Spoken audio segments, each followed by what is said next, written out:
attendees are in listen-only mode.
Hey traders, Jamie Saettele here.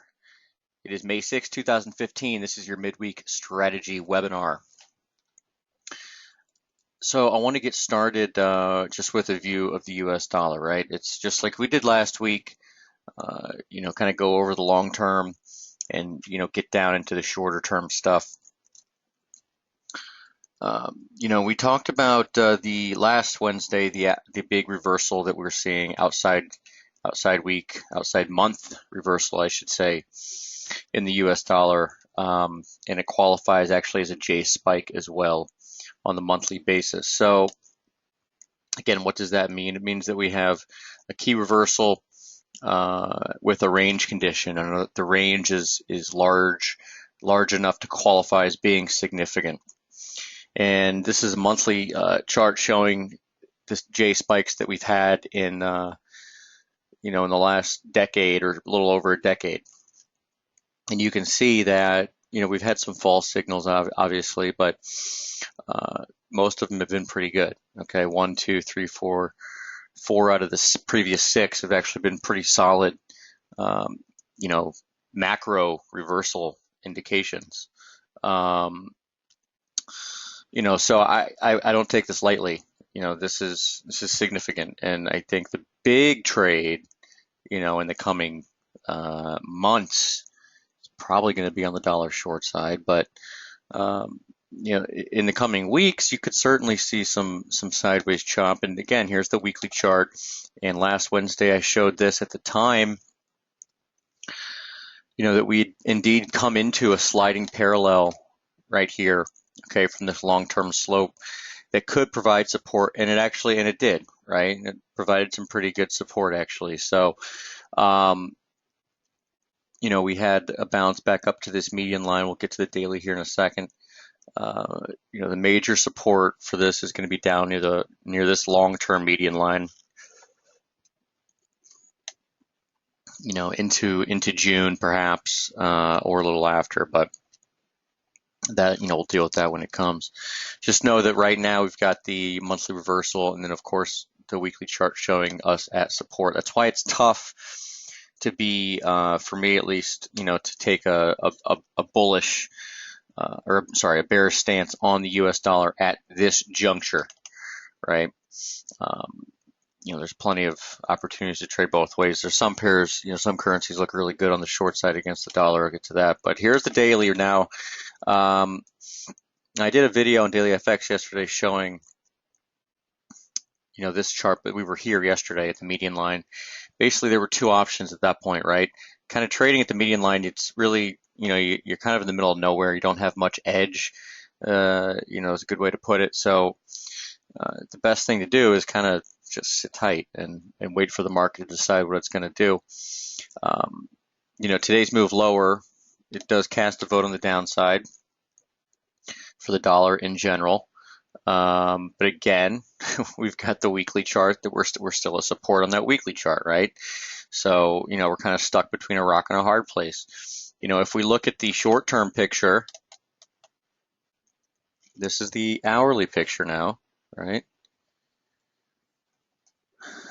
You do have, this is an impulsive rally, so it makes it very difficult, to take a bearish stance on the dollar.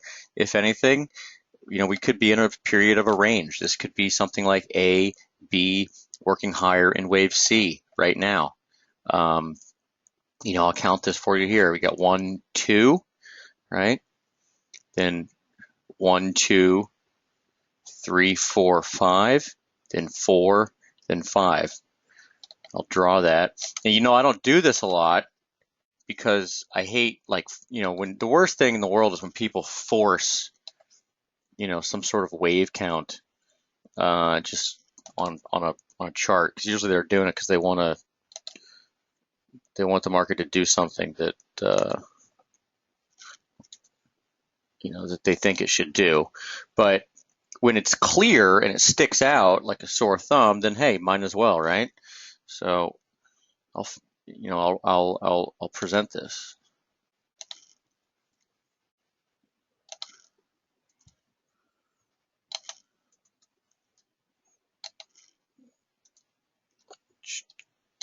So that's 5. That's 3. That's 4. That's 3 and 5. That's 4. That's 5. Okay. So there you go. So this 5-wave rally, combined with, and I should say 5-wave rally from major long-term parallel support, sliding parallel, along with lows here in February, is kind of what's keeping me from being full-on bearish the dollar at this point, and kind of thinking that we actually have some sideways trading that needs to be done. And by sideways, I mean between by sideways, I mean between roughly where we are now and potentially a little higher, right? This upper parallel would be ideal, but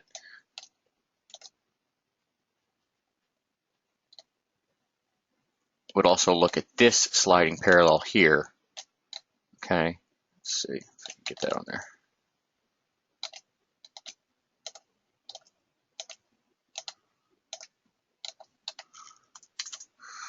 Okay, this sliding parallel here. So really just know these levels. I mean, know that we have an impulsive rally in the U.S. dollar from the hourly chart. We've got a sharp decline, but it's still above the low, and we're at long-term support. Okay, so the next couple of weeks might be pretty rangy, tricky, choppy, just like they have been here basically since last Wednesday. Okay, so that's where I am with the U.S. dollar, and that's that's why I'm also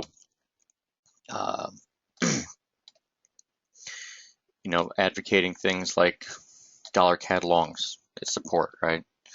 All right, so let's get to the specific markets now. Look at Aussie dollar. Start there. So somewhat of a fiasco, I guess, trading wise, just because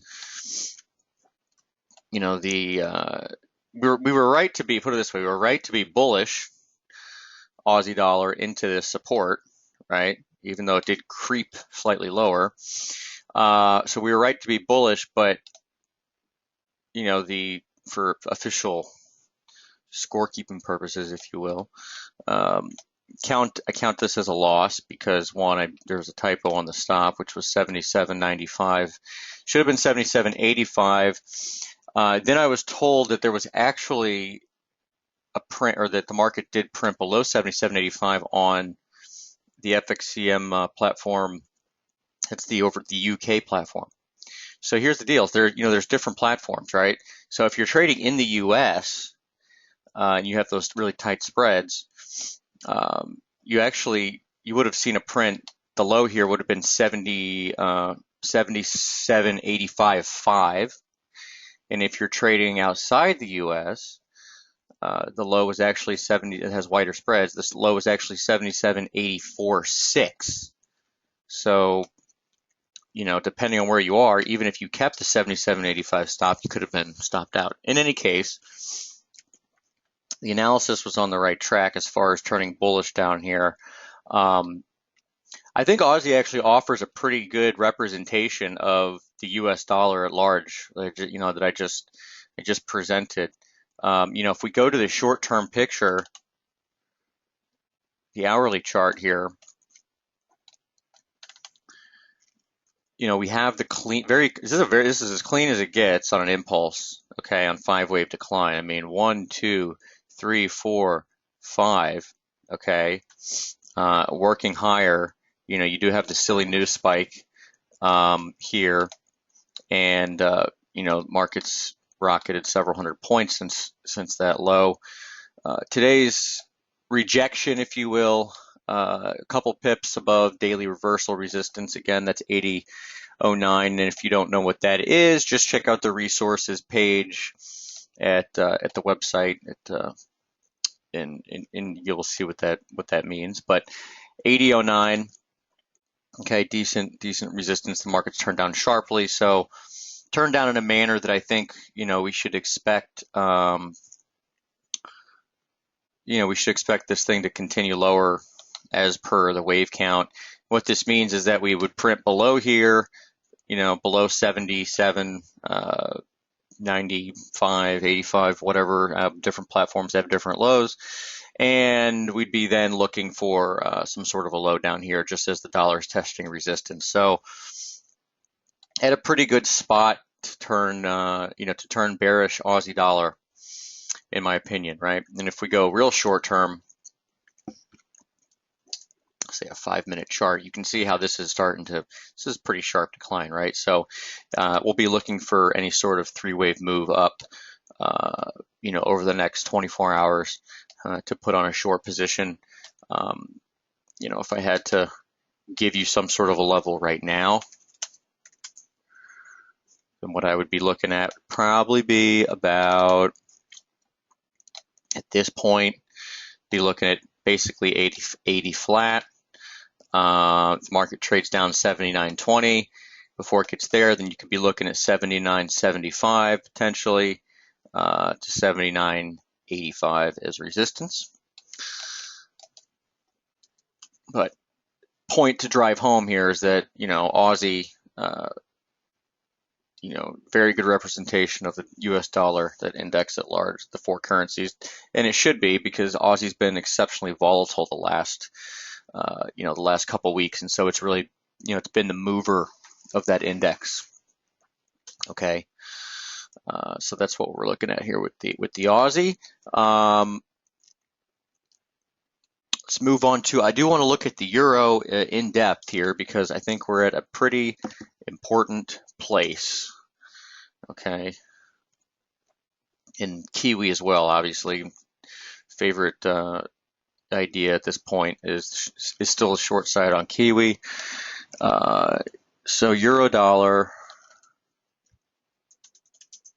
All right.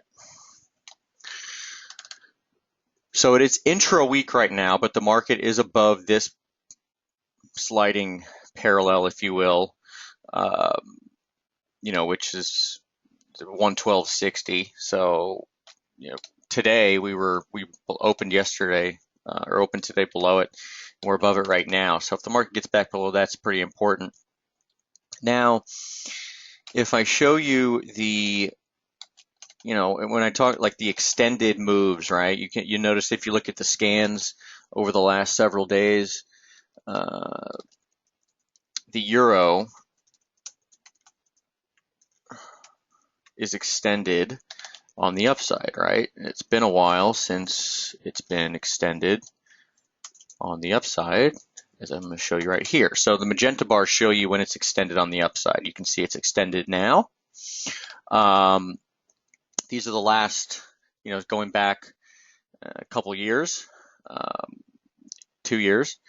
These are the times when the euro's been extended on the upside, the magenta bars. Okay, so not all, but most end up, leading to pretty good declines, if not, at least pullbacks. In fact, all of them lead to at least pullbacks. I mean, Even these, which get extended, quite far, do lead to pullbacks and kind of topping processes, if you will. So while I do, am of the mind that, the euro's obviously put in a pretty big low against the dollar, and is probably working towards the median line on this monthly chart up at, 115, 116 over the next month or so. Hold on, I get a question here from Chris. Chris, how do you define extended? Yeah, so that's on the website too. If you go to the resources page, Chris, you'll see that again, the resources page, and it talks about all these things, right? It's got everything in there as far as it's got everything in there as far as the scans and the all that stuff. So everything we refer to, we're not trying to be sneaky. It's all out there on the website. So check that out. So in any case, Euro's extended, long-term resistance, the final parallel, right, from the slope that I've been working with for seemingly forever, that extends out. It's from this line here, right? The June, October lows back in 2014. Sliding parallel here was very useful, provided some resistance, but we've obviously broken above that now. The final level from that is this one. It's a thin line because it only crosses one day, right? If you haven't noticed the charts, the thick lines are the ones that you really want to pay attention to, because those are the ones that cross multiple days. That means that they've done some work in the past, if you will. So we should pay more attention to them. The thin line here is only crossed one day. So we still watch it because the slope's been very useful for some time. And it does cross a horizontal level here as well, which is 113.88. It's a February 25th high right here. Okay, so you've got a horizontal pivot, if you will, horizontal support resistance, and you've also got a slope level, albeit one that only crosses really one day. Okay, so the 1380s area, and then let's combine that again with the wave count that we're looking at. This was presented last night. 1, 2, 3, 4. We got support right in our zone of 1065 or 1051.70, I think was what I wrote 2 days ago. And we got the low last night right in that zone, 1066. So what we're probably going to see here is a couple more pushes to the upside in the euro before this thing wants to pull back and potentially drop all the way back towards 110.50 or even lower. And if follow me on the short-term wave stuff here, you've got what appears to be one. This is how I'd count it, right? With the understanding that we're into resistance, we're extended.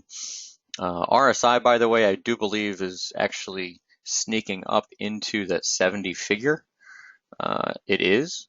So RSI is, if we were to close here right now, RSI would be above 70 for the first time since October of 2013, right? And this is after a very extended move on the downside. Okay. Oftentimes after you get, the lows that we've had here, right? The very extended, deep oversold, levels in the indicator, and then you get pushes, up into 70. Typically, the first move up into 70 is not gonna, you're not gonna see the opposite of this usually, right? Usually you get, a failed move up there. It's like when RSI actually works as far as calling a top or a bottom. So, getting back to the wave count, 1, 2, 1, 2, 3, probably a little fourth wave right here. It's going to be sideways over the next, several hours. A push up here into 5, wave 5 of 3, pull back 4, one more high 5.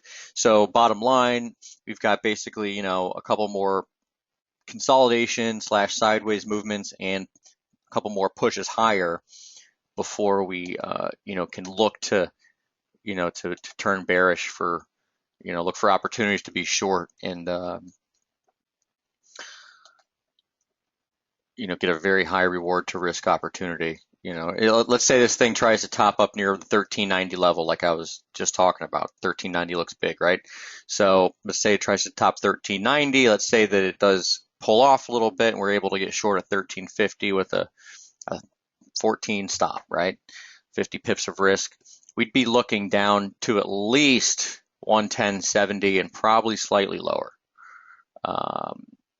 Okay, so you're talking 300 pips on the downside there, potentially. The 1618 of wave one would actually come in at 1430, so maybe we sneak up even higher. Look, I'm just gonna, let the market play out. If we see 5 waves up and signs of a reversal, then great. Okay. Right. Okay, so why don't we take a look at, there was Euro. So to summarize on the Euro, Euro's firm, might remain so for a couple more days, but coming into a top, at least the evidence kind of favors that idea, or that scenario, I should say, of coming into a top with, I would really I'm paying attention to the 1390 area, okay? That little fib there, potentially 1430, but 1390 is really the area I'll pay attention to because, again, you got slope there, you got horizontal stuff. So write it down, 1385, 1390. All right, let's look at Kiwi.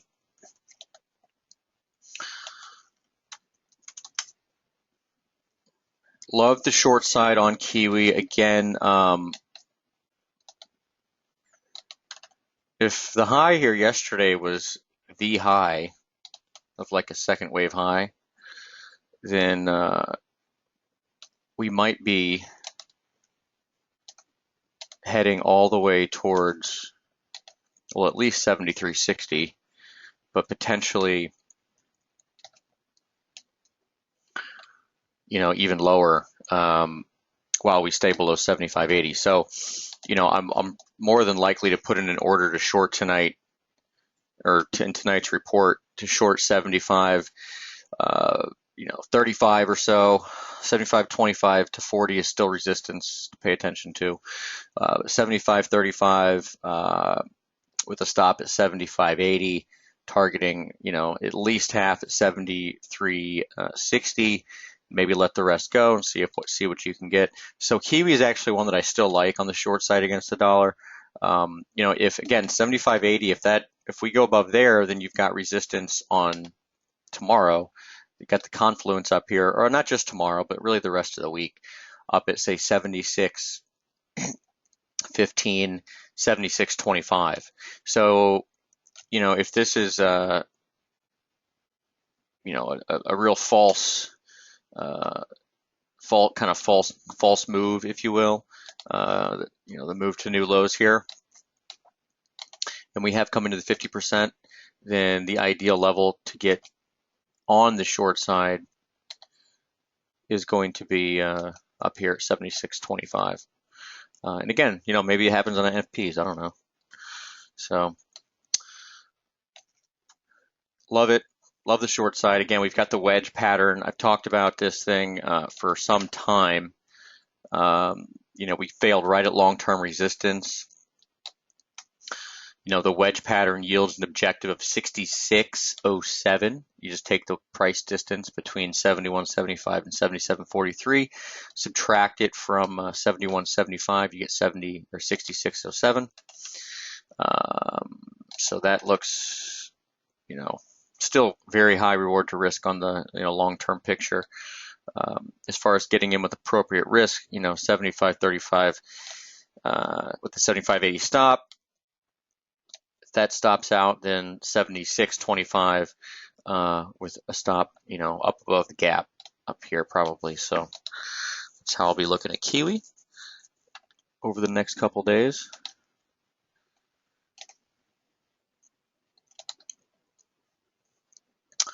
take a look at, let's see here. Well, dollar CAD, obviously. We'll look at dollar CAD. All right, so dollar CAD got down to a new low back at 2030 now. It's kind of rallied pretty strong off the lows here today, 100 pips off the low, almost. So the reason to turn bullish last night, as I did, was you can see that yesterday's low right here, all right, was what was that, 120.01. Anyway, yesterday's low was at this slope level, okay? And while we had gone through it here at the day of the low, 1943, one, it was in the vicinity of an area that I'd be looking to turn bullish anyway, right? With that vicinity being basically former congestion between 1933 and 2045, early year congestion. Okay, you had a lot of trading there. So former congestion, looking for support within that zone now. So the spike below here, that was last Wednesday when we had the low in the dollar generally, right? Then we had a pretty good looking rally on the upside, failed near the median line, but yesterday's low, which closed well off the lows from yesterday, had the low here on the slope, you know, which basically gives you a chance, and gave me a chance to put an order in, you know, to buy with a tight stop, and against this low here, this low, not this one, but at this one, that would have been even worse. Put it against this low and target, you know, two things. One, this first support, and two, you get lucky, you get a bigger bounce. So I still think the idea of dollar CAD bouncing from here is a good one, especially with today's action. Again, we're going to get a reversal bar here today. If we close above 2066, don't know if that's going to happen, obviously. But if it does, we'd have, you know, even better reason to look on the long side as far as dollar CAD's concerned. Now it's important to, you know, when trying to catch a turn like this, it's obviously important to look, you know, where's the risk and define your risk. I know it's really hard to take a lot of small losses, but you got to do it. I mean, over time, you know, if you don't do that, you're going to end up taking one really big loss, and you won't be trading anymore. So, you know, it's really important to have the discipline to take a lot of small losses, okay? You know, if you can take 30, 40, 50 pip losses, you know, risking a couple percent, then, you know, you'll hit that every once in a while, you know, 300-400 pip gain every couple months possibly, and, you know, you'll be fine. But if you don't, and, you know, you're like, well, it'll come back, you know, maybe nine out of 10 times it does, probably less than that, but the one time it doesn't, or the two times it doesn't, just takes one. The one time it doesn't, you will be out of this game. So that's my speech. Don't do that. Roseman has a question. Any level to short the dollar index? Right. So I'm not sure if you were here earlier in the webinar, but what I'm kind of thinking is that, you know, I went over this earlier, but we have what's known as an impulsive rally in the US dollar index. Okay. That warns, I should say, of at least, you know, another push up to this level. So, you know, from a pure level standpoint, what you might want to do is, if you're looking to position on the short side, the first place to look would be right here, okay? This median line right here, which is basically today's, pretty close to yesterday's low, I should say. So it's at about 11,820, okay? But again, you know, my thinking is that we probably spend a little bit more time over here forming what could be the right shoulder of a very broad, you know, more or less 5-month head and shoulders pattern, right? Left shoulder, double top head, right shoulder, in which we trade something like this. Okay, I think we could do this for a little bit. And so your best bet on your big dollar short position, which I think is the right position for the next few months, but maybe not necessarily the next few weeks, is going to be in my opinion, over on this parallel over here, and it could be this one, it could be anywhere from 11.9 to 11.970. Okay, we're really in we're in a decision point here. There's not, to me, this, the setup in the dollar in general, it's going through a phase right now where it's trying to figure out what it wants to do. So to give you just a level on the US dollar itself to short right now at this moment, don't necessarily have anything for you there. I mean, on a pure level standpoint, look, maybe you can try to short 11.8, 11.820 with a stop above today's highs. The breakdown level 11.850. Okay, that's all I'd give you right there.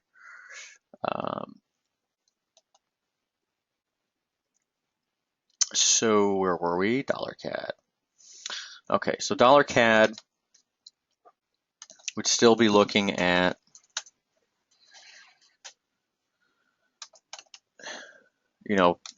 being constructive if we do close up here.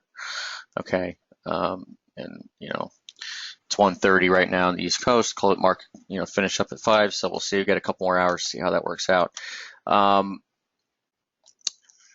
talked about Kiwi dollar. Do you know what looks really good? Kiwi yen is pretty interesting. So if I just scroll out here, actually, let's look at this Kiwi yen.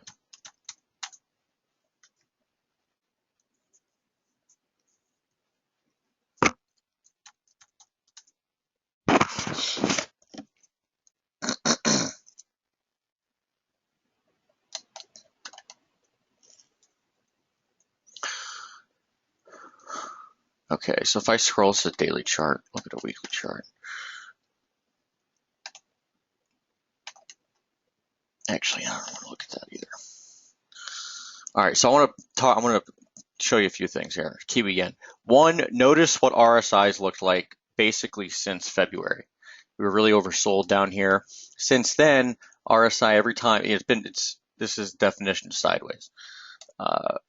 Between 40 and 60, every failed rally, okay, right at 60, every failed decline at 40 or a little above.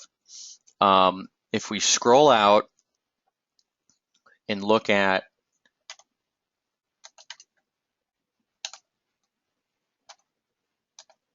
two things. Price action since the low back here in June of 2013, you have what's known as a wedge pattern, okay? Two contracting lines.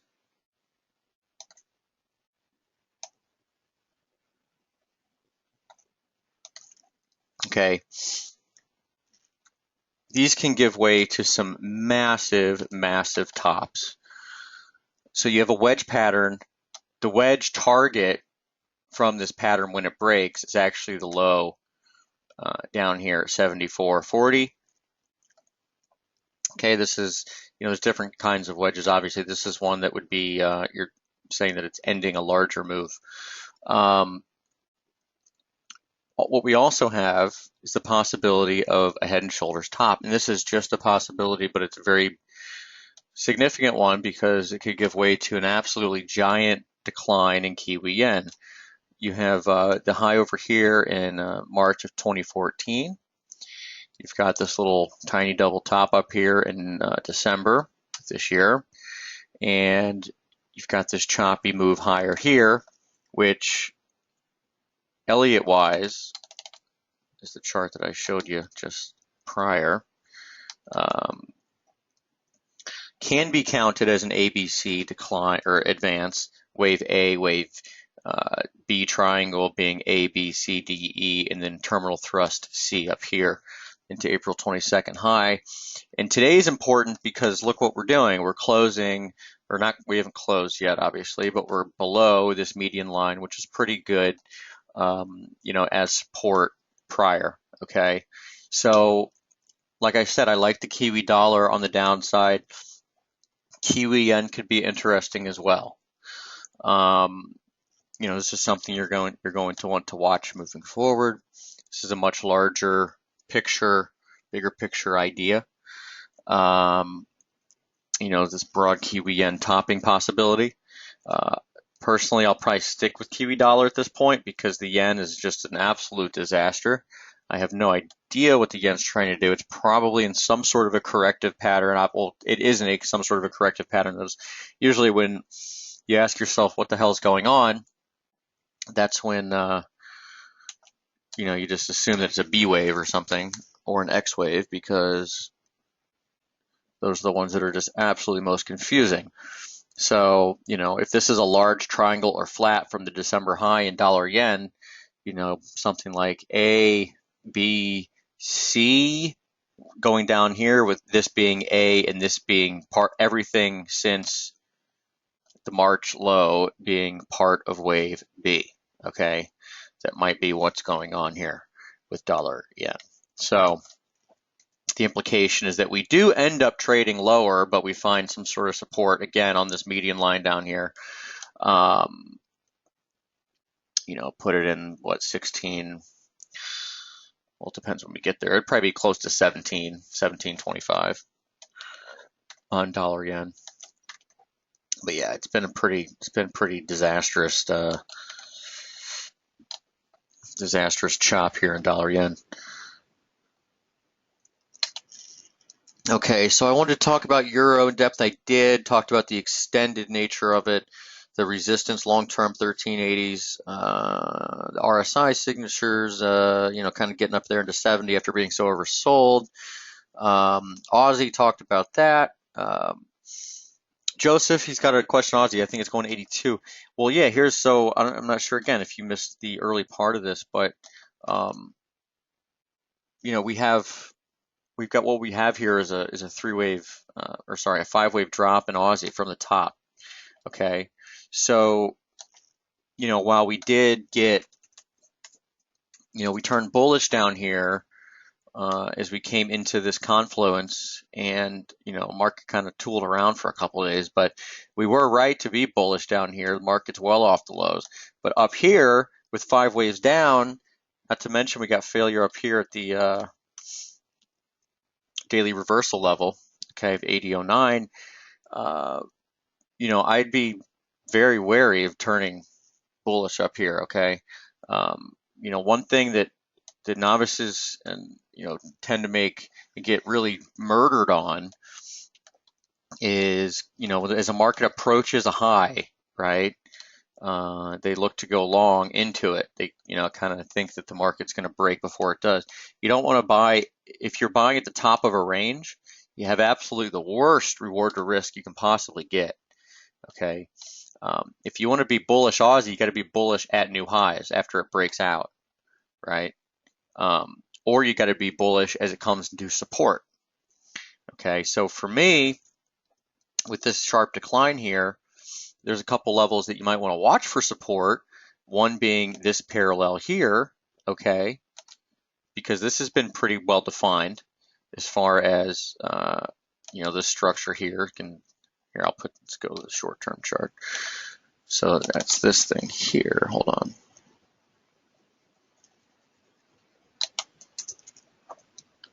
So it's been pretty good, this structure on the Aussie. So, if you're looking for support, the first area I'd be looking at probably be near 79, 78.90, 79, which happens to be the month open. Let's see where the fib would come in. Right there too, 61.8, 78.87. So that's a fib area, 78.87, 79.15. As far as turning, bullish on Aussie, with a tight stop. But for me personally, I'm actually looking for Aussie to come off a little bit actually and trade below these lows. Okay, the reason is the 5-wave decline here. Okay, so we'll see.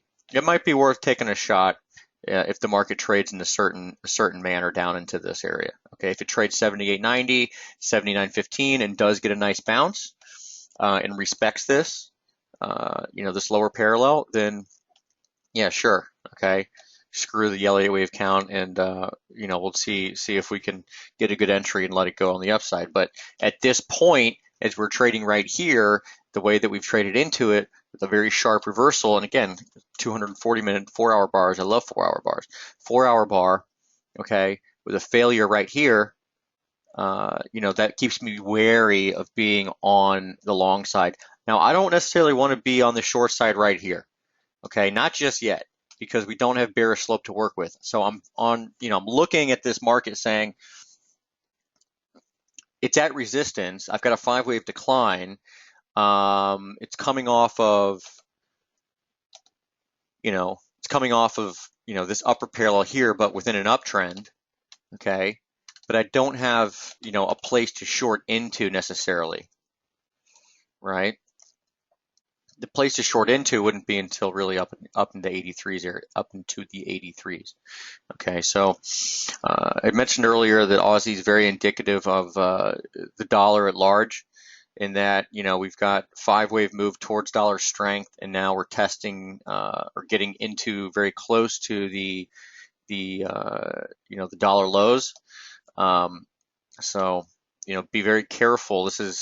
You could be right, but this could be the worst place to turn bearish the dollar, because the risk after a 5-wave move towards dollar strength and the move we've seen here is for us to continue within the range. Okay. Again, don't have very good slope to trade on unless you consider that long-term weekly slope in the US dollar, which I showed. I'll show it again right here. Okay, it's right here. So that's the risk. All right. And again, if you're wondering what this is, we went off a few. I can actually probably make this bold now because it has respected it. Okay, this was a high back here in August 2013. We had a low here in January of this year. That's important, earlier low, and then we crossed through it just really the last 2 weeks. Today, last week, last Wednesday. Something about Wednesdays. So there you go.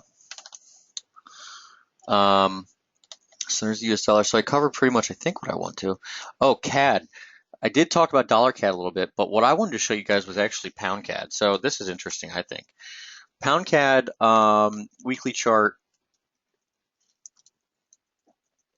And then I see Mark, I see your question about euro and euro yen. Yeah, I'll definitely get to that in just one sec. Hold on. So here's pound CAD. This structure goes back 5 years. In fact, this was the low. It was in the week of mid-May, May 14th. So we're coming into that time period. But look what happens when the market trades to the median line. Okay, you've got all kinds of trading up in this thing. Okay, trade, high, lows, very precise, high. Okay, zoom, retest, rip. Okay, and then you've got a sliding parallel to consider. But this is something to look at. Oops, I didn't mean to move that. Something to look at as dollar CAD tries to base down in this, 1930 area, which again was a big low back in January 1933. And then pound dollar, of course, had a huge monthly reversal of its own, and I think pound dollar could be trying to form a very large base as well. So pound CAD, you combine those two, and you get the possibility of a springboard in pound CAD, right? The lower parallel the rest of this week in pound CAD is about 81.20, so we could take out the low here, test this thing, and then take off on the upside. All right. So pound CAD is something that, again, very obscure. I usually like to trade the dollar crosses. I don't like to have too much crap on my mind when I'm looking at what to trade. But every once in a while you get something like this that sticks out that gives you like a giant, absolutely giant reward to risk ratio, on that order of, 10 to 1 plus.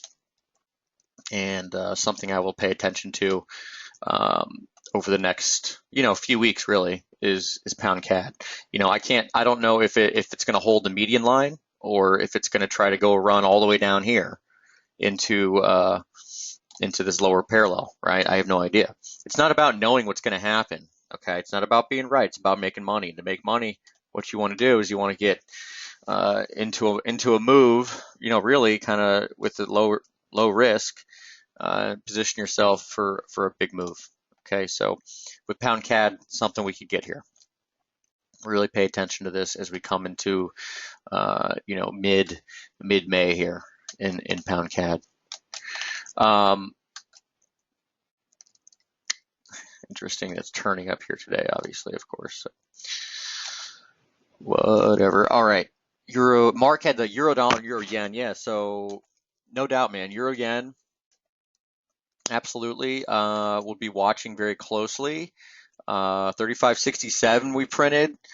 We got 35.80 is the level that is the exact, if you will, Friday. It's the exact confluence between this upper parallel and this sliding parallel off of this level. And 35.80 itself is just a low that we had back in kind of a double bottom. 35.72 actually in August, and then September was 35.81. So yeah. Oh, Mark, you got it, bro? You got it? These? Yeah. Got it? Okay, good. All right. So yeah, so that's where we are with euro yen. And if you look at euro yen too, if you look at it, we're again probably trying to, form a bigger low. I mean, remember a couple weeks ago, the yen cross is the long-term stuff we looked at, right? It was the big weekly sliding parallels, blah blah blah. What we, looking at here, very similar. It's a chart that was put up last night, but coming into, just like euro dollar, coming into a 5-wave advance, okay? And just like euro dollar probably has, a couple more consolidations and pushes higher, consolidation pushes higher in order to complete the 5-wave move from here, okay? 5 of 5. Might be worth looking at something like that. Yeah, that would put us up pretty high. I don't know about that. But in any case, yeah, euro yen, euro dollar, really, kind of the same deal at this point, right? Both coming into 5-wave tops over the next several days. Obviously, NFP would be a good way to do it. A lot of times you get that final spike and a move on NFPs, so we'll see how that wants to play out. And that's pretty much it. I've gone through, I think, what I want to go through.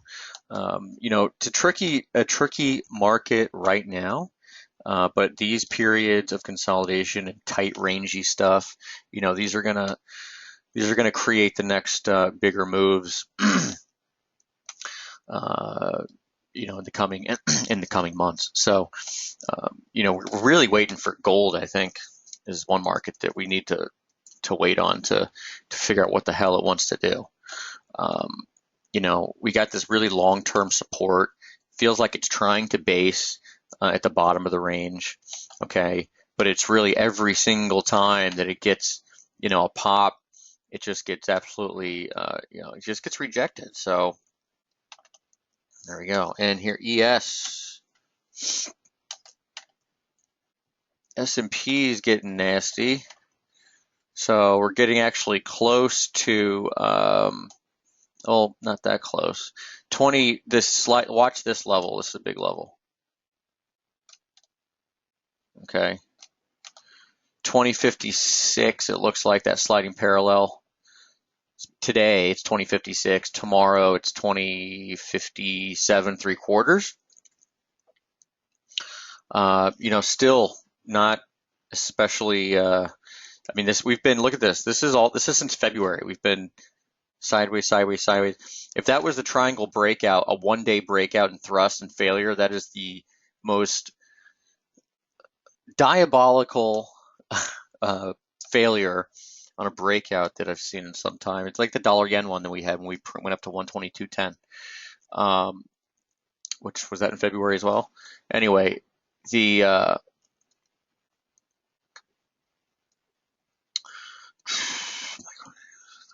Yeah, Leon asking about the yeah, let's actually I'll bring up some seasonals. In any case, thank goodness they didn't try to trade this breakout, right? Didn't really break out. It was a big reversal the day of the high. Open, let's see here. Look at the seasonals. So I'm not sure if I have enough data on gold to look at seasonals, but I'll see what we got here. Speaking of the S&P, this is the chart that's on the this is the seasonal topping period, right? We actually followed it really well this year. This is the chart that's on the website. It topped on the week of the seasonal projection, 424, week of 424. It's when it topped. So yeah, we're entering a very bearish period for the S&P. So shouldn't be a huge surprise that we're coming off. Let's see. Let's look at first of all the dollar, right? So the dollar, this is another reason why Leon and everyone else out there. It's another reason why I, kind of lean towards the idea of, if you look at the U.S. dollar here, hold on. Look at the dollar kind of spending a few more weeks, at least this week and next week, potentially chopping around just before it sets up for the big kahuna, the big short. The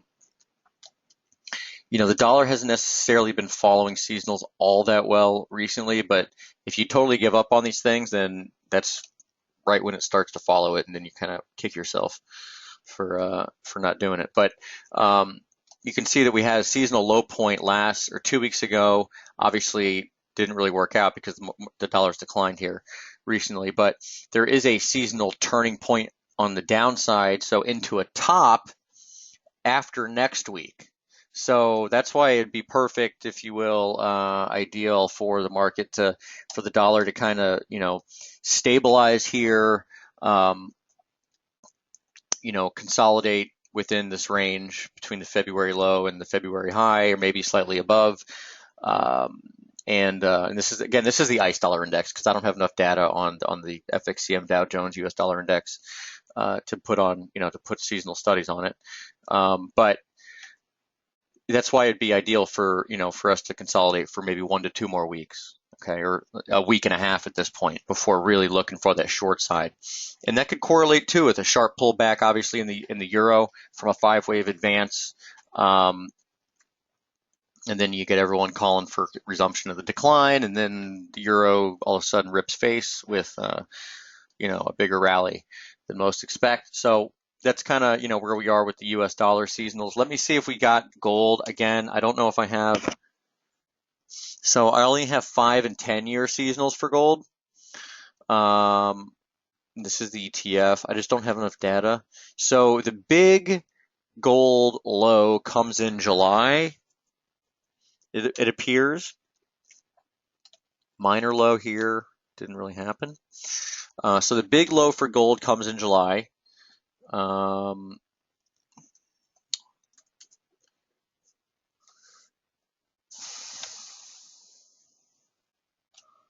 Looks like crude starts to top out here and declines into June, and then has a big turn higher.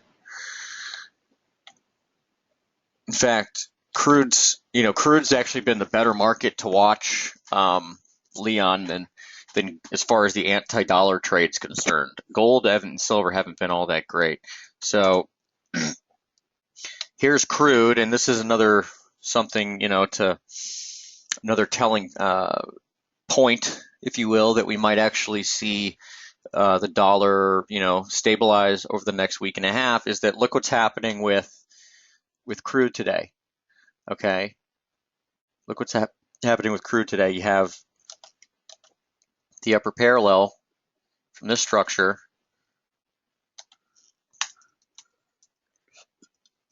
and we're putting in a pretty nasty reversal bar. I mean, we're $2 off the high. That's a big move. Okay, so this is another market that's going to really help us gauge the next dollar,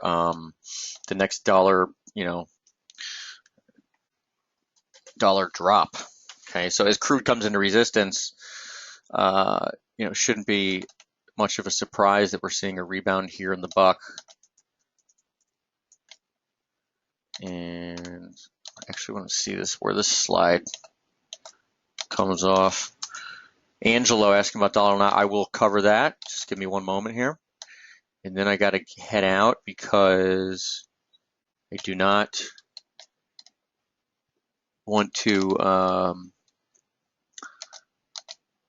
Sometimes when you go too long, the thing won't render the recording, and I want to make sure this is archived. So yeah, crude the next few days, just like the dollar, looking lower in crude, potentially coming into a top as the dollar gets a bounce. We'll see. And then get a bigger move toward dollar weakness as we come into support for crude, maybe next week. Okay, dollar knock. So dollar knock did not hold a low here. So Angelo, unless we can get back above, really, unless we can get back above this this line, the sliding parallel, I would not be confident in looking at the long side in dollar knock at this point. Okay.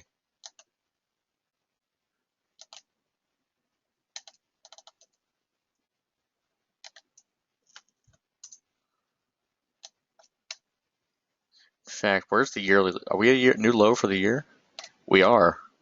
That was so dollar knock is at a new low for 2015. Pretty wild. That's why I had such a big move today. Once it cracked this thing, it really went. All right. Okay. All right, so that's it. I gotta run. Gotta finish this up, wrap this up. I'll have this archived here. Hopefully within the next couple hours, and we'll get out some charts and ideas for tonight, going into tonight. Again, Kiwi is one of the best, I think. Still, that wedge break is significant. Kiwi's been exceptionally weak, obviously, against everything here recently, and there's two levels to trade it. Can either try to trade, 75, 25 shorts, 75, 35 shorts with a stop up here, 75, 55 potentially real tight. And if that fails, then the next level is going to be the 76, 25 region. Okay, so that's really where I'm at with Kiwi.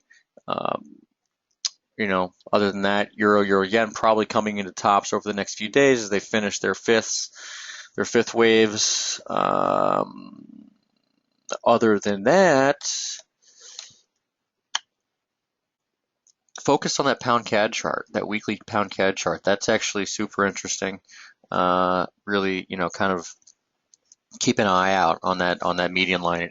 It's like 81.20 the rest of this week. So we'll watch for that too. All right. Have a great rest of the week, everyone, and be out with this report and this archive a little bit later. All right, take care.